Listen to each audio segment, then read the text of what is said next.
Stop whispering. Hi, folks. Bill Fairman with Carolina Capital Management here. We are professional as usual. You can hear Wendy and Jonathan giggling in the background. Just Wendy. So we have, once again, happy Veterans Day. Thank you for all the veteran service. This show is about, actually this whole month is about women in real estate, women-owned business in real estate. And Woo-hoo. We have a great guest coming up, Stepanie Walter, that we will be introducing. And that will happen right after this.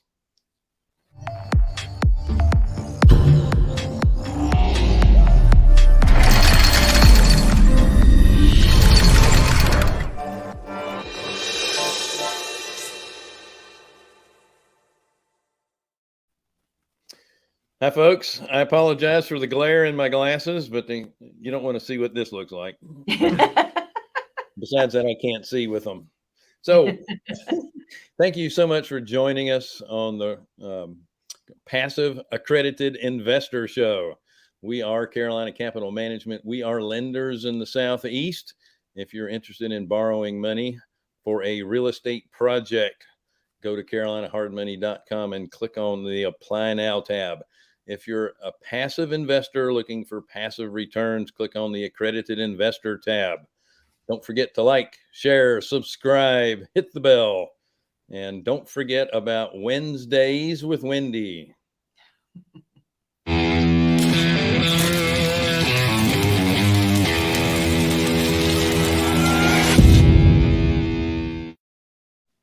Wendy devotes 30 minutes to every person that wants to talk to her. That's my favorite. I feel like I should have an air guitar and just be going crazy and banging my head up and down and all so that there's stuff. Links to the right there. Get on her calendar. She's usually booked a couple of months in advance. And that reminds me, we have a comment section on the right side or underneath your screen, depending on the platform that you're joining us from. So you can ask us questions live on the air. And if we can answer them, we will. If we can't, we'll make one up. That's right. That's So awesome. for you guys that are just joining us, I am kind of remote today. I'm in Inglewood, Florida, where it's very Always sunny and 70. very uncomfortable 80 degrees. Poor guy. Yeah, it's awful. That's why my eyes look like this. I was out fishing yesterday. So again, today's Veterans Day. I want to thank all of our veterans for their service. And hopefully we can celebrate a little bit later on in the day. I know a lot of towns are having parades, but we should be thinking of our veterans every day. That's for sure. Yep. So without further ado, I want to bring Stepanie on. Stepanie Walter, please come back from the green room. You didn't mess with any of those green M&Ms in there, did you? No. Thanks for having me. Well, it's a pleasure to have you on. Reading your bio, you've done some remarkable things. One of them is studying biochemistry. Oh my gosh. Yeah, I'm on the edge of my seat wanting to learn more about that. What a brain you must have. That's amazing. Well, yeah, that tells you don't really know what you're wanting to do when you're 18. You just kind of go with the flow on that. This is true. I went to school to become a dental laboratory technician, and I'm not using that skill. My brother has a degree in geology and geography, and he owns a concrete company. What'd you study, Wendy? I went to seminary. Well, you're still doing that. Well, I was talking before that when you were much younger. Yeah, before that, it was marketing, and I actually did it. So, all right, well, good for you. Jonathan? Yeah. Jonathan, what did you study? I was political science, sociology, and criminology. I was going to be an attorney.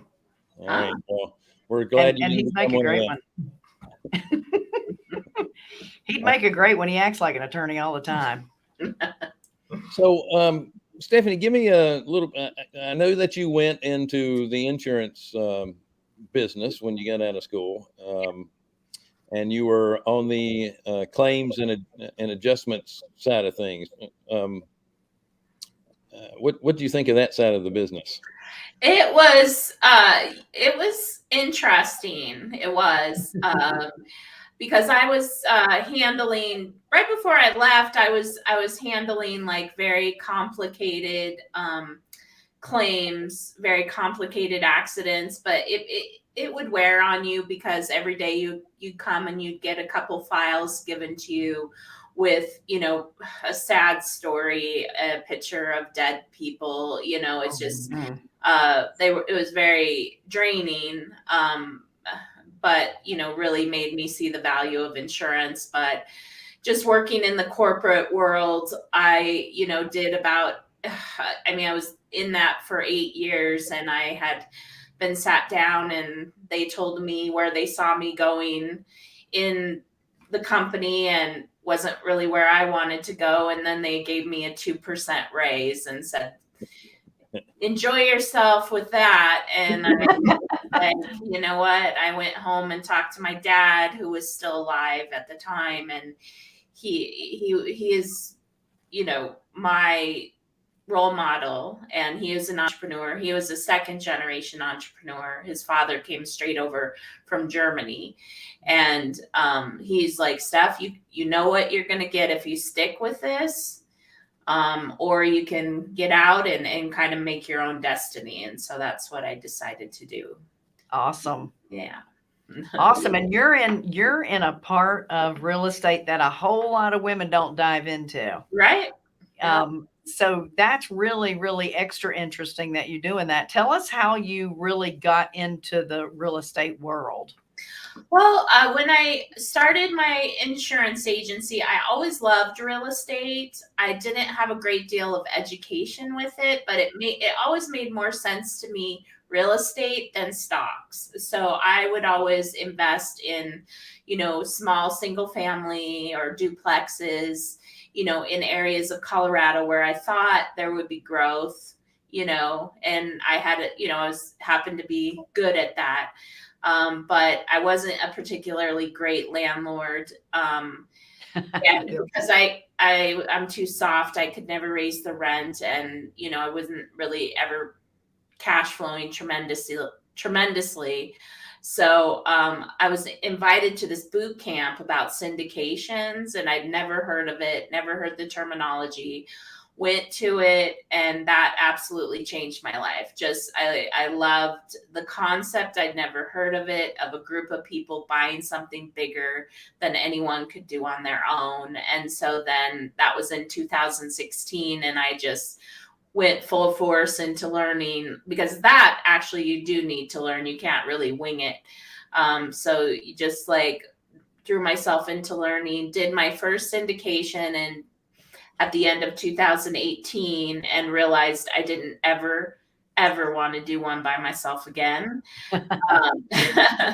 And teamed up with a partner who we kind of met because we were in the same kind of, it's called RE Mentor, and that's where a lot of people go to train for this. Mm-hmm. And I met my partner there, and he loves to find deals and be hard and, negotiate the devil out of some of these things until we get a good deal on something. And then I raise money. And so that I fell into that real nicely. I love doing it. And so now we're on our 8th deal together, but you're right. There's no women, very little women in this industry. That's right. So tell us a little bit about what one of your syndication deals would look like. Ours now, we're on our 8th one, so we're getting very, we have our system down. We know what we're good at and what works. And actually, Florida is where my partner has lived for the last 35 years, and he was a commercial broker for 35 years. So we're just very focused all of our properties except one are located in Florida, and so they can be a little bit of everything, but like the perfect deal that we come across is a value add apartment complex. We have one under contract right now, 160 units in Tallahassee. The market there is fantastic for what we're doing. It'll be our fourth acquisition there since 2019. And so we, on all of our 8 investment deals, we've given our investors 20% annualized rates of return. And I was on someone's show the other day and they were like, you mean, okay, so if you hold on to that for 3 or 5 years, you give them 20%? No. I said, no, our goal is to double our clients' money within the time that we hold their money. So that would be doubling their money within the 3 to 5 year period. Wow. And also then they get paid passive income almost, once we stabilize the property, which takes probably 3 months, they start getting monthly cash flow checks all the way through the hold period. So wow. So when you say 20% annualized, is that with the depreciation component factored in as well, or is that just straight cash flow? That's straight returns of what we promised. That we do the cost segregation above and beyond that. Mm-hmm. And which most people have never heard of. So that's a great question. But no, the cost segregation is something pretty special in multifamilies, in that most people don't understand that when you go and you do your investment in that, like put 100,000 in or 50,000, whatever it is, that first year you'll get probably a tax write-off of between 35 and 45% of your investment. And that's just in the first year. If we hold it for 3 to 5 years, you'll probably be able to write off your whole investment, which is why I love real estate, because you can't really do that with anything else. So, and for people who don't know what cost segregation is, that's where you have a third party company come in and they identify all the depreciation timelines of everything in that project, and you can accelerate the depreciation of certain line items because the lifespan of those line items are shorter. So and the IRS accepts that. It's a great tool. Yeah, it really is. That people use in multifamily and self-storage. Yeah. For sure. Stepanie, what's your typical strategy? Is it a refinance and hold, or is it a sale?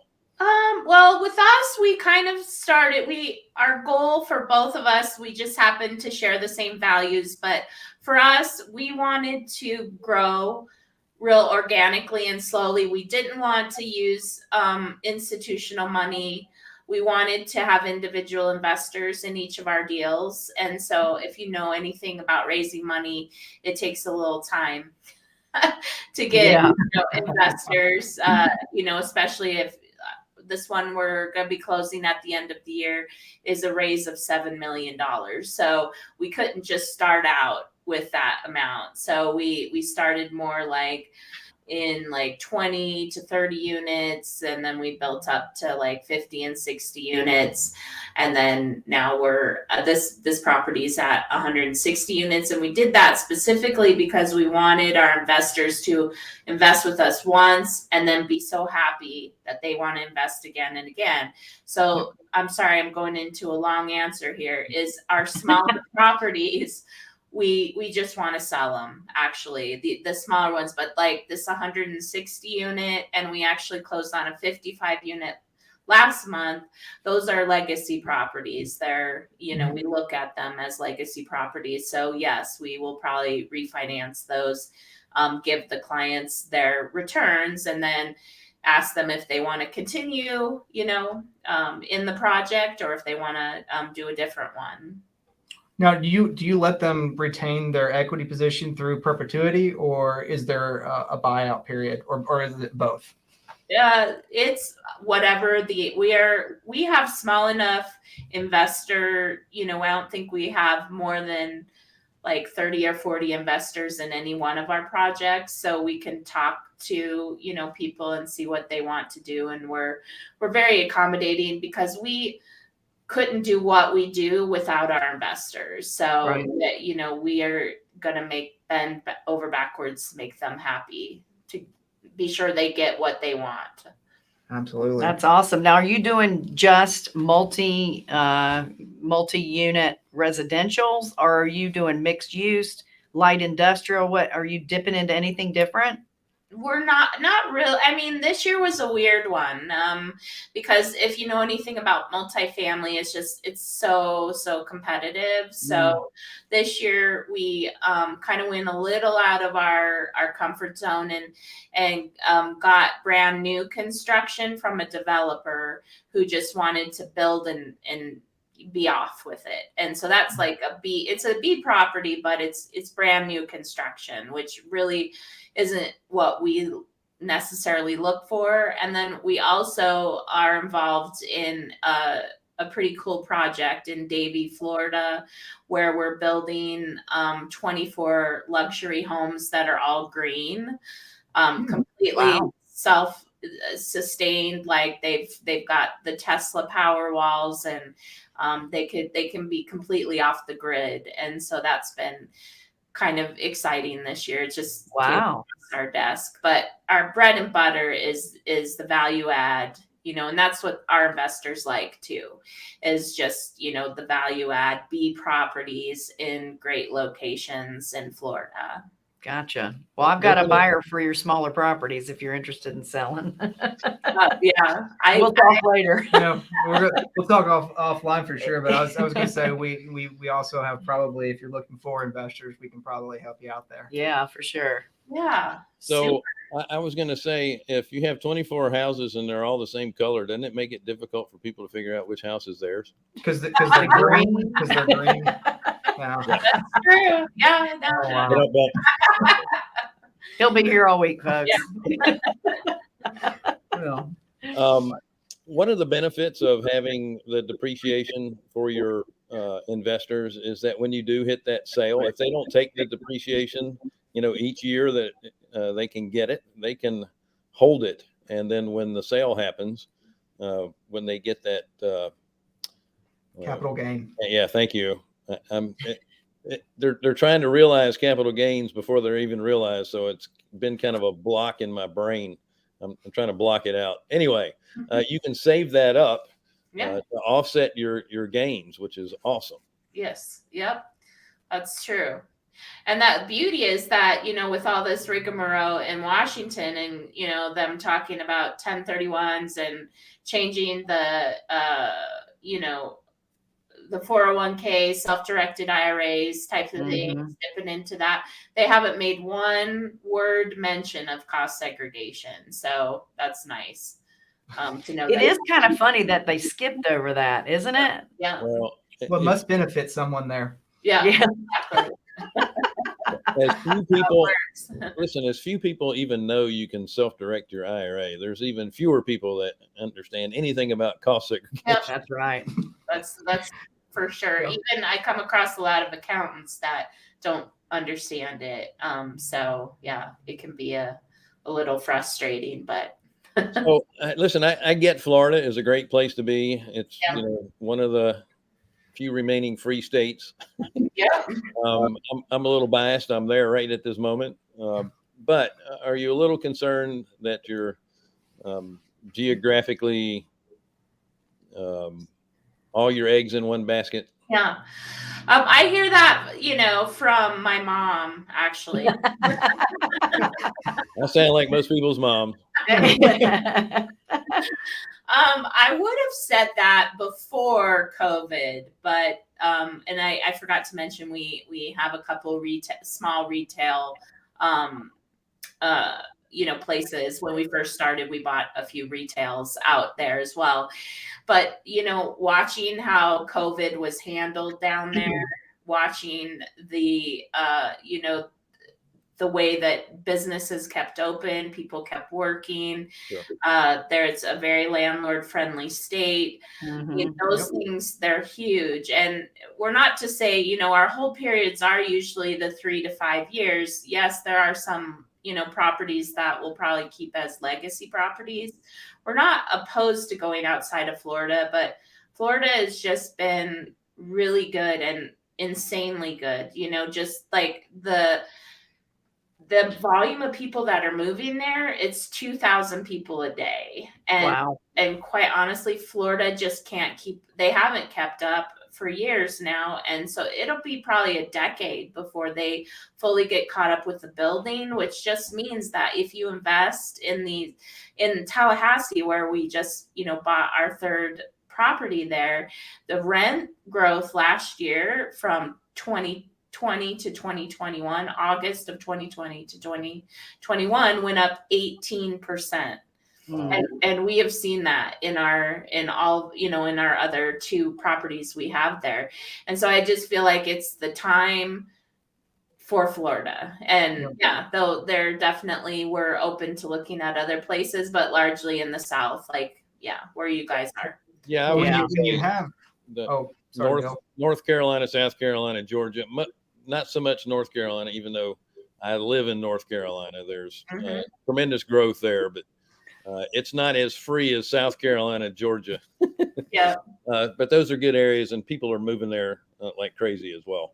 And I think it's important to mention it's North Florida too, that I think is even stronger. Yeah. In that Tallahassee, Pensacola, the Jacksonville, that whole area, that strip across there. Yeah. I would make mention, when you have large migration patterns coming into an area, the best, in my opinion, the best units to be in or asset type is your C and B multifamily, because those are the ones that are going to fill up the fastest. Yeah. The rents are a little bit lower and more people can afford those. And it's a great asset to be in when you have a migration pattern coming that way. And that's what we look at is B's, that's just our solid, that's all we've done actually since we've been together. So awesome.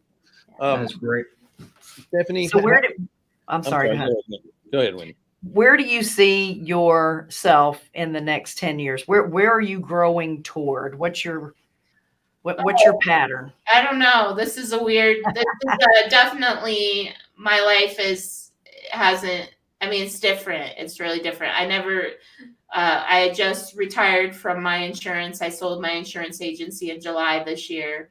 Never thought that would ever happen. And now, I did that because my passive income, I invest in every property we purchase. So my passive income has now replaced what, I was making on my own. So I don't have to work. True That's freedom. That's what real estate is about. That's right. True freedom. That's the story. Yep. But I love to get this message out.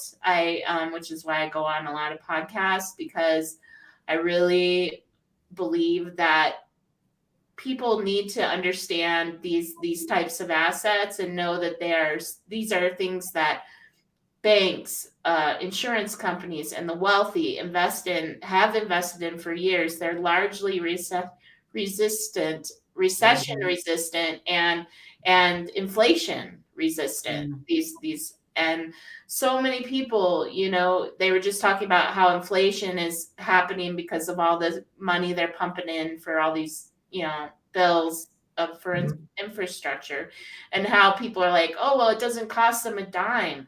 Well, it does cost you a dime because we're pushing all this money into our economy, and therefore the dollar is worth less. And so that's why everything is, I think I saw this morning, it's like 6% inflation, which is the highest it's been in 30 years.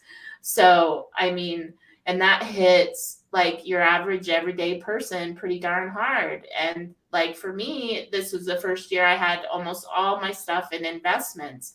And you don't get taxed as heavy as when you have a regular job with a regular paycheck. That's right. I don't want to say it to brag. I want to tell people that they need to put this strategy into use for themselves Yeah. Well said. Absolutely. Yeah, inflation is the worst type of tax because it affects everyone the same Yeah. percentage, and it hurts the basically Lower lower wage income. earners the worst. Yeah. Yeah.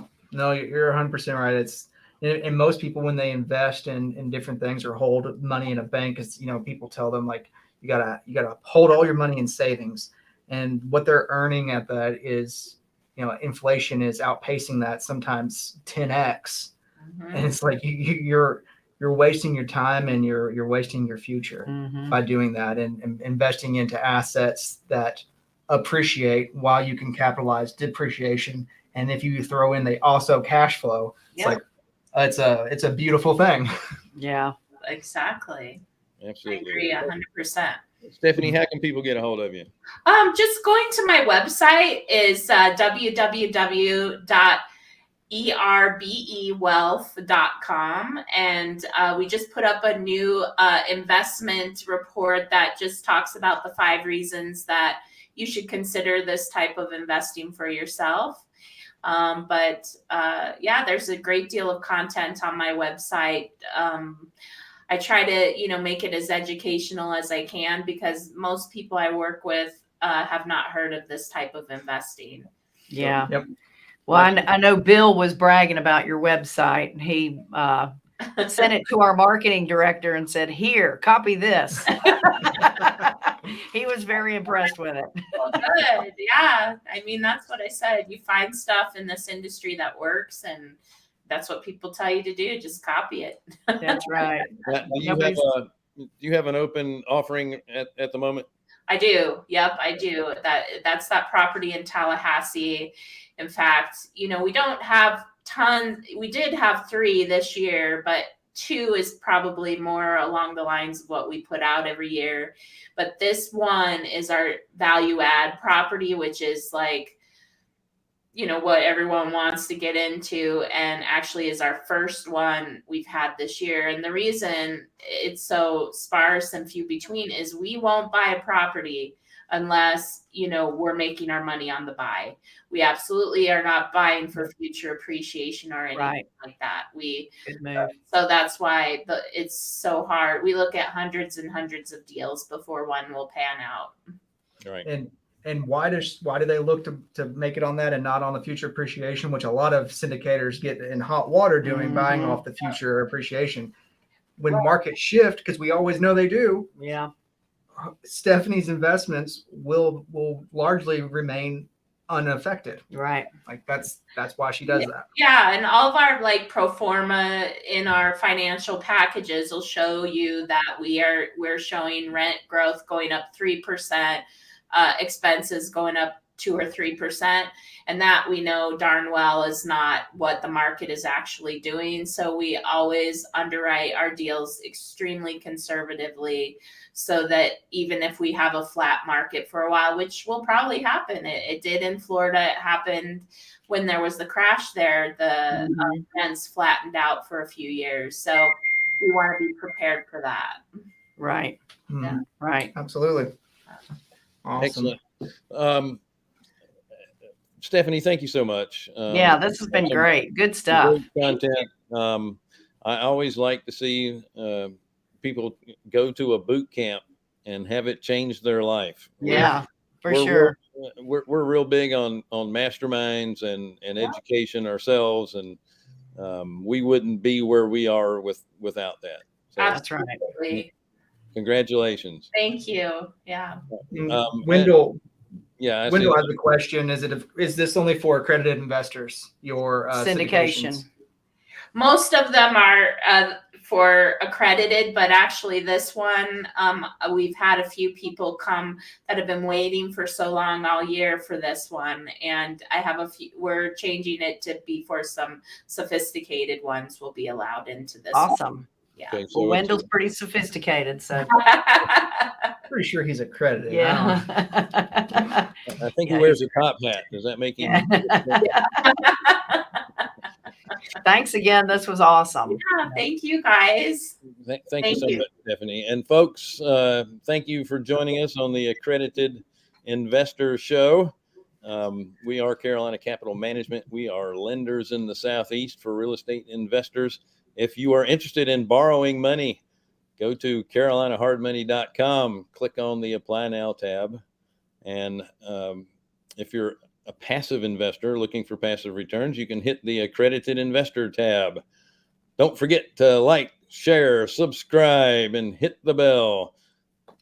Actually, don't forget about Wendy either. It's Wednesdays with Wendy. That's right. It's been a great show. Thank you, guys. See you next week. Thank you so much.